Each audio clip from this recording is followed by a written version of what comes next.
Haya jamani, tunaendelea pale pale tulipoishia. Tunaendelea kumwangalia Jerry. Je, atachomoka katika mikono ya huyu bwana Nyemela? Sasa hapa tunamwona Mr. Nyemela anamwambia Jerry, sikia kwanza, nimekuwekea kisu. Wewe endelea kuzuga kuangalia gazeti ili watu wasigundue, kwa maana ukifanya chochote na kuua. Lakini nataka nikwambie kitu kimoja. Siku zile wakati umempakia yule jamaa, aliacha hela kwenye gari lako na wewe ndio ulichukua, si ndio? Wewe nyosha tu maelezo bwana. Mimi sina ubaya na Jerry akasema kweli mimi nichukua. Kasa basi kwa namna hiyo nyanyuka. Nyanyuka juu kimya, chukua begi lako tuondoke zetu.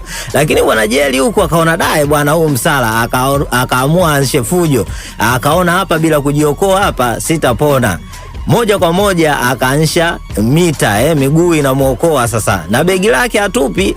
Huyu Nyemela anasema Jerry, wewe utaenda popote, mimi nitakufuata kwa sababu mimi kitambo sana, yani hadi sasa hivi najua mambo mengi sana.